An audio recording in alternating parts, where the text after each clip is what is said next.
ప్రభు నిమిత్తం ప్రయాసపడే వాళ్ళు తక్కువ మంది ఉన్నారు. పొట్ట కూటి కోసం బైబిల్ పట్టుకొని తిరిగే వాళ్ళు ఎక్కువ మంది అయిపోయారు ఈ రోజు. కోటి విద్యలు దేని కొరకు?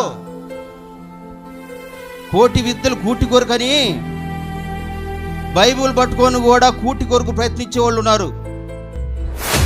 శ్రమతేజ గారు, మన దేవుడు దహించి అగ్ని ఉన్నాడు, ఆయన రెండంచుల ఖడ్గం, జాగ్రత్త.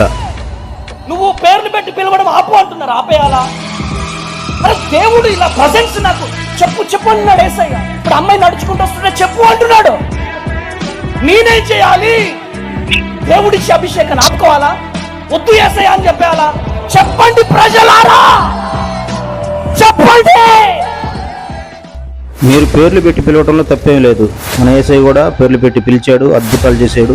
ఆయన ఆశ్చర్యకరుడు, అద్భుతాలు చేసేవాడు ఆయన. కానీ మీరు ఆయన నామానికి అవమానం కలగజేస్తున్నారు. మీరు పావని భర్త పేరు ప్రశాంత్ అని చెప్పారు. వాళ్ళు స్టేజ్ మీదకి వచ్చిన తర్వాత పావని తన భర్త పేరు ప్రవీణ్ అని చెప్తుంది.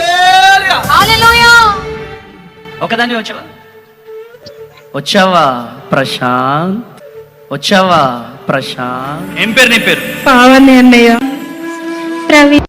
వచ్చావా ప్రశాంత్? ప్రవీణ్. వచ్చావా ప్రశాంత్? ప్రవీణ్. దేవుడు చెప్పమంటే నేను చెప్తున్నాను, నేను పిలుస్తున్నాను అని మీరు చెప్తున్నారు. మీలో ఉన్న పరిశుద్ధాత్మ దేవుడు ఇప్పుడు అబద్ధం చెప్తున్నాడా? మీరు పరిశుద్ధాత్మ దేవుణ్ణి అవమానపరుస్తున్నారు, మోసం చేస్తున్నారు. తమ్ముడు అమ్మతేజ, దేవుడే హెచ్చరిస్తున్నాడని దేవునికి భయపడి ఆత్మవిమర్శ చేసుకొని నిన్ను నువ్వు సరి చేసుకోకపోతే నీ ప్రవర్తన మారాలని ప్రార్థిస్తూ, మేము ఆరాధిస్తున్న దేవుని నామానికి అవమానం కలుగజేస్తున్నందుకు మీ మీద చట్టపరమైన చర్యలు తీసుకుంటామని ప్రేమపూర్వకంగా హెచ్చరిస్తున్నాము. ఈ అరటికాయలను నేను అభిషేకిస్తున్నాను. ఈ అరటికాయలు తింటుండగానే PCOD లయమైపోవాలా, ఫైబ్రాయిడ్స్ లయమైపోవాలా, ప్రతి కాంప్లికేషన్స్ క్లియర్ అయిపోవాలి. సంవత్సరం నాటికి 12 బిడ్డలు వారికి కలుగునుగా.